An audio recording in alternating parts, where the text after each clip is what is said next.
যেই রোগীর সামনে গিয়ে এই দোয়া পড়বেন, আমার নবী সহিহ হাদিস স্পষ্ট মুস্তাফা জানের আহমদ নবুয়তের জবান দিয়ে বলে দিয়েছেন, সেই রোগ আপনার আর কোনোদিন হবে না।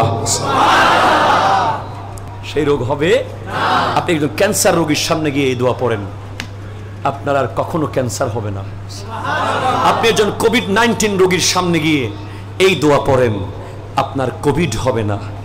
আপনি একজন হার্ট অ্যাটাকের রোগীর সামনে গিয়ে এই দোয়া পড়েন, আপনার হার্ট কখনো আর অ্যাটাক হবে না।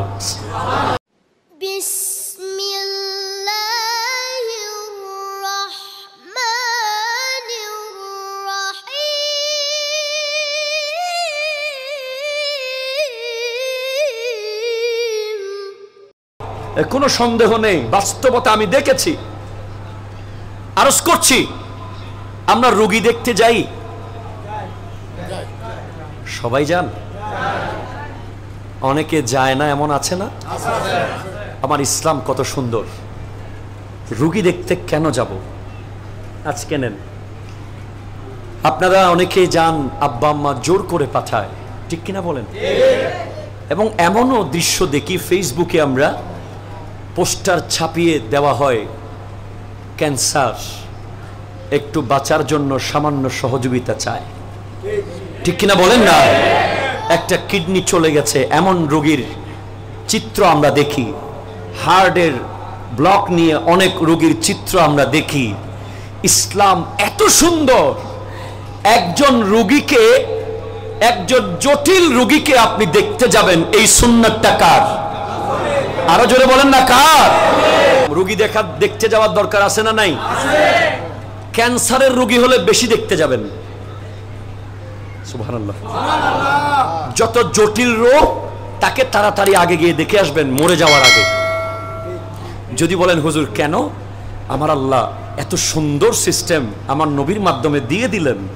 আপনি একজন রোগী কাছে গেলেন আল্লাহর সন্তুষ্টির উদ্দেশ্যে, যাওয়ার সময় 70,000 ফেরেশতা সকালবেলা গেলে সন্ধ্যা পর্যন্ত আপনার জন্য আল্লাহর কাছে মাগফিরাত চাইতে থাকবে। আবার সন্ধ্যাবেলায় গেলে সকাল পর্যন্ত 70,000 ফেরেশতা আপনার জন্য আল্লাহর কাছে মাগফিরাত চাইতে থাকবে। এক নম্বর। আরো অনেকগুলো নেয়ামত আছে, তার মধ্যে একটা বড় নেয়ামত হলো আজকে থেকে এই আমলটা করবেন। আল্লাহ শপথ করে বলতে পারি, এত বড় নেয়ামত। আপনি যখন ক্যান্সারের রোগীর কাছে যাবেন, অনেকে তো ভয়ে যায় না, ঠিক কিনা বলেন না? ভয়ে যায় না, অবাক ক্যান্সার লেগে যেতে পারে। অনেক বড় জটিল রোগ, কঠিন অপারেশন কারো হয়েছে, ব্রেইন টিউমার হয়েছে, ব্রেন স্ট্রোক হয়েছে, হার্ট অ্যাটাক হয়েছে, বিশাল কিডনি লিভারের বড় সমস্যা হয়েছে।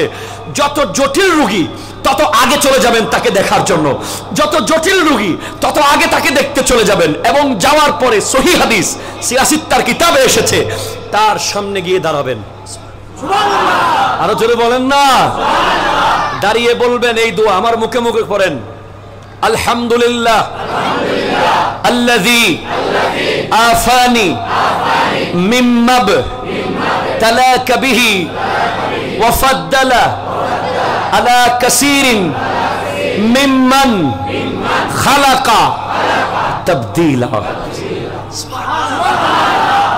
যেই রোগীর সামনে গিয়ে এই দোয়া পড়বেন, আমার নবী সহিহ হাদিস স্পষ্ট মুস্তাফা জানের আহমদ নবুয়তের জবান দিয়ে বলে দিয়েছেন, সেই রোগ আপনার আর কোনোদিন হবে না।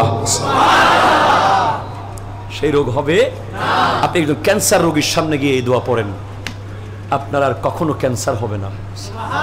আপনি একজন কোভিড-19 রোগীর সামনে গিয়ে এই দোয়া পড়েন, আপনার কোভিড হবে না। আপনি একজন হার্ট অ্যাটাকের রোগীর সামনে গিয়ে এই দোয়া পড়েন, আপনার হার্ট কখনো আর অ্যাটাক হবে না। ইসলাম এত সুন্দর, প্রত্যেকটা কাজ আপনি 1 টাকার করবেন, ইসলাম আপনাকে 10 গুণ দিয়ে দেবে। কয় গুণ দিয়ে দেবে বলেন না? 10 গুণ দিয়ে দেবে বাবা। আশ্চর্য, অবাক হয়ে যাওয়ার মতো। তাহলে হামিদছড়ের মানুষ রোগী দেখতে যাওয়ার দরকার আছে না নাই? একটু হাত তুলে বলেন, দরকার আছে না নাই?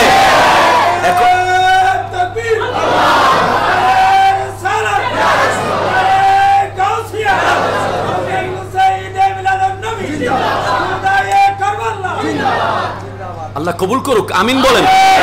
এখন রোগী যদি খবর পান আত্মীয় স্বজন অসুস্থ হয়েছে, বড় ভাই বলে তুই যা, আছে না নাই, কথা বলেন।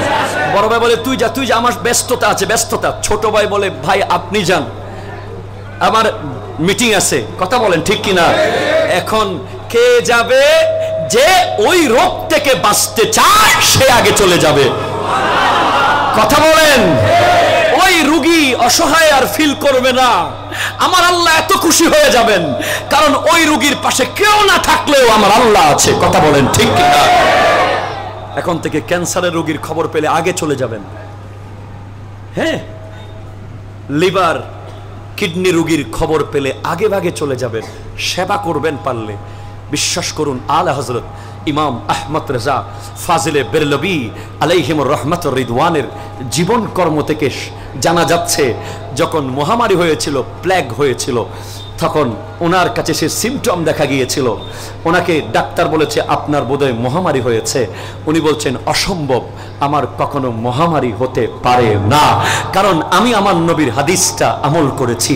আমি যখন আগে মহামারী হয়েছিল, এই প্লেগ রোগীর কাছে গিয়ে আমি আমার নবীর সুন্নাত সেই দোয়াটা আমি তিলাওয়াত করেছি, এবং আমি ঈমানের সাথে দৃঢ় বিশ্বাস করেছি এই রোগ আমার কাছে আর কোনোদিন হতে পারে না। পরে দেখা গেল ওনার সেই রোগ হয় নাই, অন্য একটা সাধারণ রোগ হয়েছে। আরো জোরে বলেন।